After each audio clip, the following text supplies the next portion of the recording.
Bismillahirrahmanirrahim. Welcome to 502 Model College for Girls.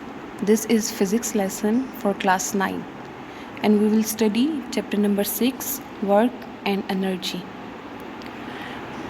In this lecture you will be able to learn work and its SI unit, work done by using equation, and the equation is work is equal to force multiplied by distance moved in the direction of force.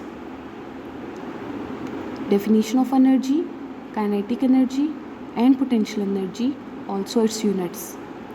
And what is the unit of energy? First is work.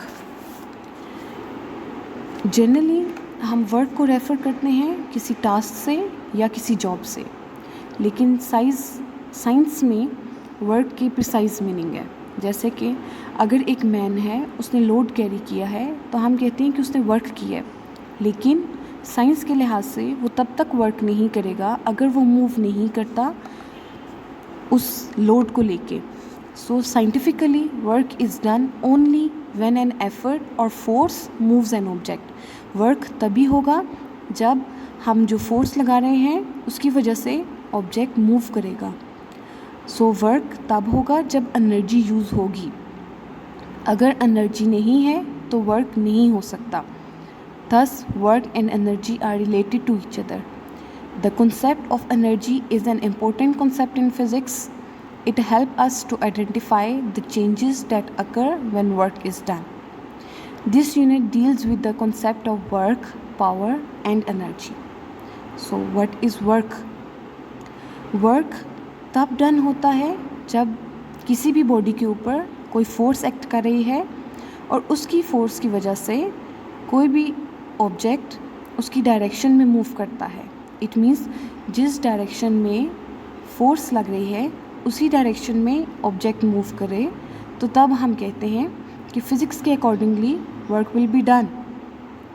So question arise ये होता है कि कितना work done हुआ. So first we have to find the definition.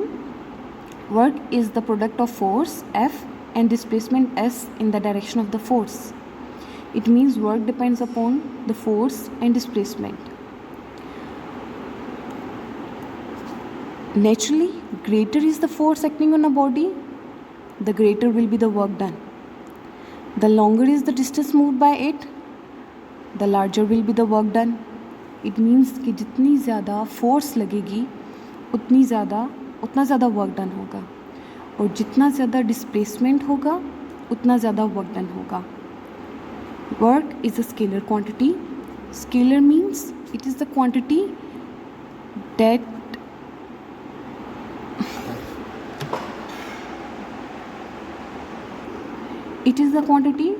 requires only magnitude to describe itself. So work is a scalar quantity as it does not require any direction to describe itself. So what is the formula of work done? Work done is equal to force multiplied by displacement. As we can see that in the picture, work done in displacing a body in the direction of force. हमारे पास एक object है और हम उसके ऊपर force लगाते हैं. जब हम फोर्स लगाते हैं तो वो अपने एक पॉइंट से दूसरे पॉइंट पे शिफ्ट हो जाता है. इट मीन्स उसने इतना डिस्टेंस कवर किया है. सो जिस डायरेक्शन में हमने फोर्स लगाई थी उसी डायरेक्शन में डिस्प्लेसमेंट हो रही है. सो हम कह सकते हैं कि इस केस में आपके पास जो वर्क है वो हुआ है. क्यों? क्योंकि जिस डायरेक्शन में हमने फोर्स लगाई थी उसी डायरेक्शन में बॉडी डिस्प्लेस कर रही है. What is the unit of work? SI unit of work is joule. How can we define joule?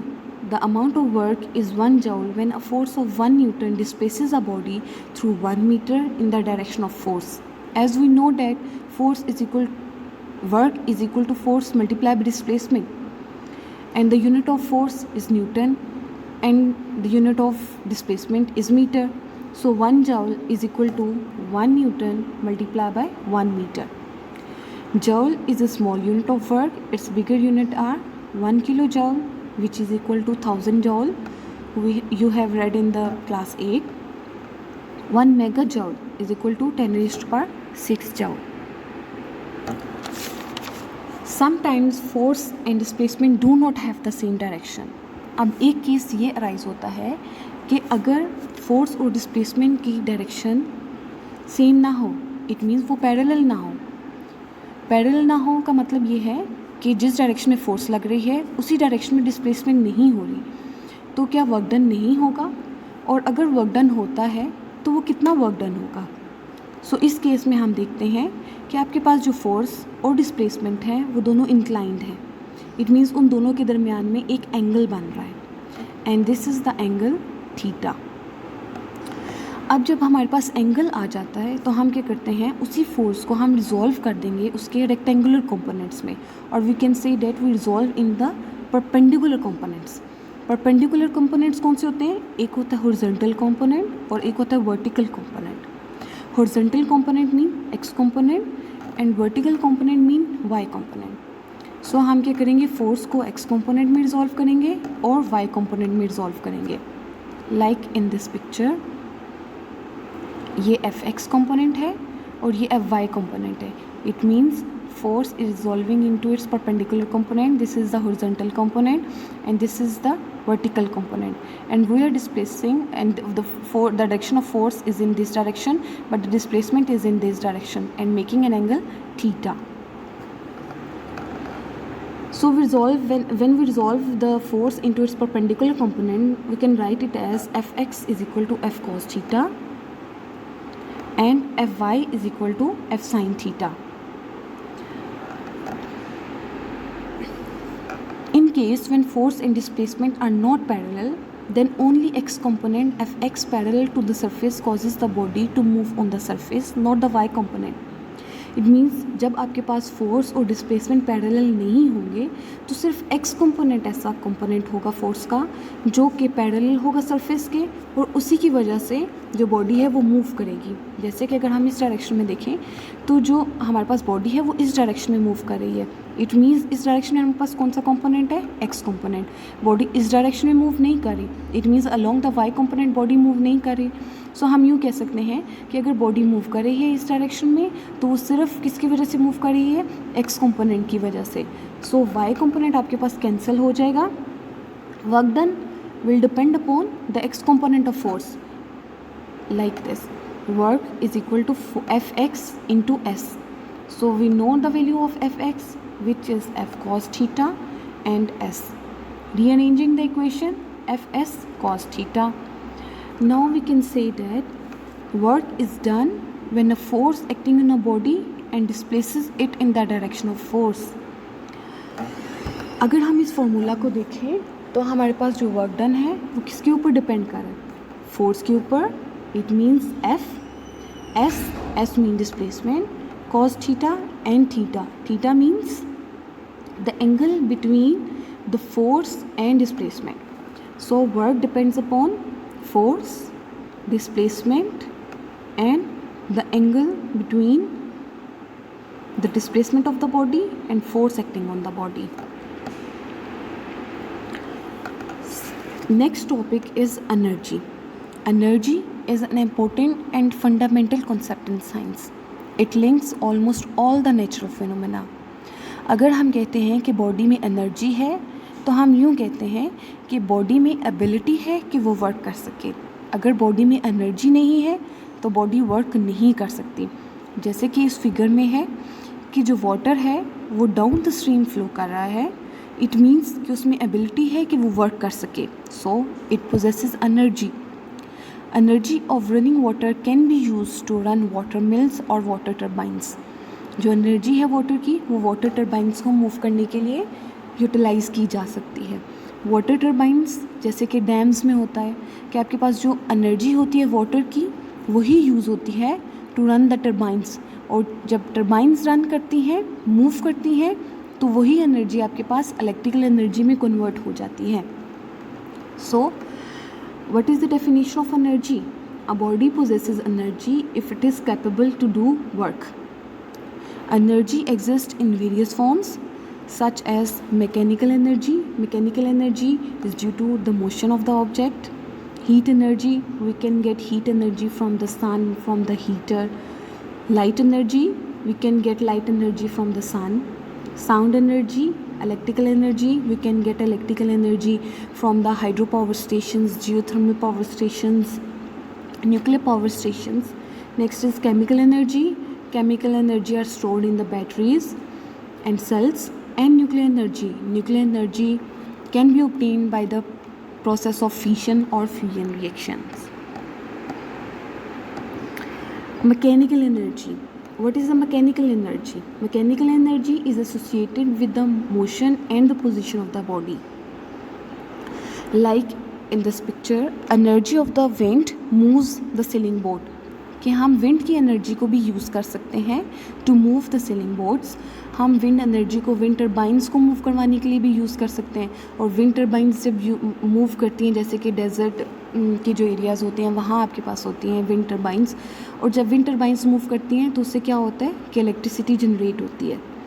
अब हमारे पास दो टाइप्स आती है मैकेनिकल एनर्जी की, which is kinetic energy and the potential energy. Kinetic energy, what is kinetic energy? The energy possessed by a body due to its motion is called kinetic energy. Kinetic energy, अगर कोई body move कर रही है तो वो poses करेगी kinetic energy. और kinetic energy किसके ऊपर डिपेंड करती है? mass of the body and the velocity of the body. Second is potential energy. Potential energy is the stored energy, or we can say that the energy possessed by a body due to its position is known as potential energy. Or stored water possesses potential energy. A raised hammer possesses potential energy. We will discuss it in the next lecture, inshallah. Critical thinking. What do you understand from this lecture? So question number 1, when does a force do maximum work? अगर आपके पास दो objects हैं, उन दोनों के ऊपर same force लग रही है और वो डिस्प्लेसमेंट भी सेम कर रहे हैं. इट मीन्स जितनी फोर्स लग रही है उतनी डिस्प्लेसमेंट दोनों में हो रही है, लेकिन फिर भी उन दोनों में वर्क डन डिफरेंट है. क्या ऐसा पॉसिबल है? और अगर ऐसा पॉसिबल है तो किस में मैक्सिमम वर्क होगा और किस में मिनिमम वर्क होगा? Question number 1, when does a force do maximum work? अब हमें पता है कि जो वर्क है वो डिपेंड करता है फोर्स के ऊपर, डिस्प्लेसमेंट और angle between the force and displacement. उन दोनों ऑब्जेक्ट्स के ऊपर फोर्स भी सेम लग रही है और डिस्प्लेसमेंट भी सेम हो रही है. सिर्फ डिफरेंस कहाँ आएगा? थीटा के ऊपर. सो हमें पता है कि W is equal to FS cos theta. अगर cos थीटा की वैल्यू मैक्सिमम आती है तो वर्क डन मैक्सिमम होगा.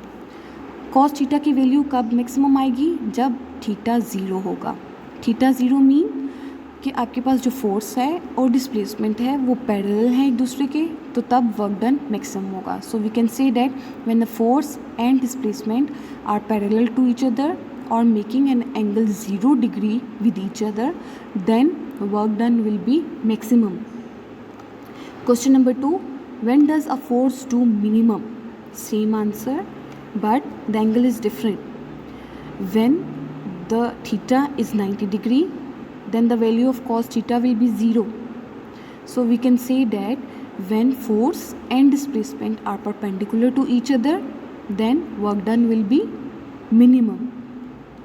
Third, why do we need energy? ये अब आपको सोचना है कि हमें एनर्जी कहाँ कहाँ चाहिए होती है और क्यों चाहिए होती है. So what is your assignment? Do mini exercise given on page number 120. It's a numerical problem and you have to solve it. It's a very easy question. Write answers of the question 6.2, 6.3, 6.4, 6.5. 6.2, 6.3, 6.4 and 6.5 are related to your topic, that is work and energy. Learn all the definitions from the book of the work, joule, energy. I hope you understand the lecture. Thank you.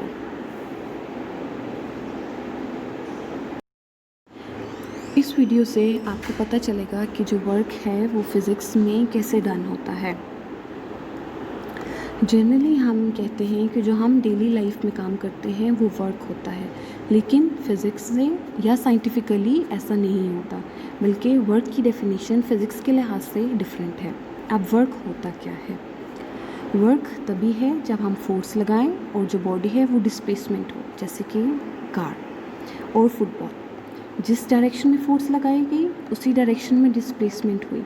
It means work is done, क्योंकि force और displacement की direction एक ही है। अगर हम इस case में देखते हैं तो हम फोर्स लार्जर लगाते हैं और डिस्प्लेसमेंट भी आपके पास कवर होती है। इस केस में भी आपके पास वर्क डन होता है क्योंकि फोर्स की डायरेक्शन में ही डिस्प्लेसमेंट है। इस केस में भी फोर्स की डायरेक्शन में ही डिस्प्लेसमेंट है। लेकिन एक और आइडिया हम यहाँ से लगाते हैं कि जितना ज़्यादा फोर्स होगी उतना ज़्यादा डिस्प्लेसमेंट होगी। इट मीन्स अगर फर्स्ट केस में देखें तो फोर्स ज़्यादा थी तो डिस्प्लेसमेंट भी ज़्यादा था, इट मीन्स वर्क डन ज़्यादा था। और अगर फोर्स कम है तो वर्क डन भी कम है। अगर डिस्प्लेसमेंट के लिहाज से देखें तो जितनी डिस्प्लेसमेंट होगी उतना ज़्यादा वर्क डन होगा और जितनी कम डिस्प्लेसमेंट होगी उतना कम वर्क डन होगा। इट मीन्स अगर हम कांस्टेंट फोर्स लगाते हैं तो आपके पास डिस्प्लेसमेंट भी उसी डायरेक्शन में आती है जिस डायरेक्शन में फोर्स होती है। So we can say that work is the product of force and displacement. क्या हमेशा ऐसा होता है कि आप उसी डायरेक्शन में फोर्स लगाएं जिस डायरेक्शन में डिस्प्लेसमेंट हो रही है? क्या ऐसा पॉसिबल है? नहीं, हमेशा आपके पास ऐसा नहीं होता। फोर्स और डिस्प्लेसमेंट डिफरेंट डायरेक्शन में भी हो सकते हैं, जैसे कि इस केस में फोर्स डिफरेंट डायरेक्शन में लग रही है और डिस्प्लेसमेंट डायरेक्शन डिफरेंट है। It means theta is involved and we say that W is equal to Fs cos theta. It means work depends upon the force, displacement and the theta. अब हम देखेंगे कि थीटा के लिहाज से आपके पास वर्क डन में क्या क्या चेंजिंग आती है। फर्स्ट केस, जब आपके पास फोर्स अपवर्ड डायरेक्शन में है और डिस्प्लेसमेंट भी अपवर्ड डायरेक्शन में है, it means force and displacement are parallel to each other but gravitational force is in the downward direction. First case, जब फोर्स आप ऊपर की तरफ लगा रहे हैं और डिस्प्लेसमेंट भी आपके पास उसी डायरेक्शन में है, it means they are parallel to each other. Theta is equal to 0 and cos 0 is equal to 1, so W is equal to Fs. So work done will be positive, or we can say that work done will be maximum. If we consider the gravitational force in the opposite direction, so we can say that the angle is 180 degree and cos 180 is -1. So work done will be negative, or we can say that the work done will be negative because it is making an angle 180 degree. Third case, इसमें आपके पास displacement cover हो रही है लेकिन force under the gravity है, gravitational force act कर रही है। So they are making an angle 90 degree with each other. So theta is equal to 90 degree, cos 90 is equal to 0. When cos 90 is equal to 0, so W is equal to 0. Work done will be 0. By changing angle, the work done will be different. इस case में हम तीनों case देखते हैं कि हमने force लगाई है जो डिस्प्लेसमेंट कवर हुई है, इट मीन्स जब दोनों आपके पास सेम डायरेक्शन में थे। फ्रिक्शनल फोर्स डिफरेंट डायरेक्शन में, it means 180 degree and the gravitational force is in the 90 degree. So we can here say that force is 1 Newton and the displacement is 1 meter. So work done will be 1 joule, or we can say that work done will be 1 Newton meter. So the unit of work is joule. Things to remember. First thing कि जब constant force लगेगी और उसी direction में displacement cover होगी तभी आपके पास वर्क डन होगा. Second, work is equal to Fs cos theta. Work can be positive, can be negative and can be 0. Unit of work is Newton meter or joule. Thank you.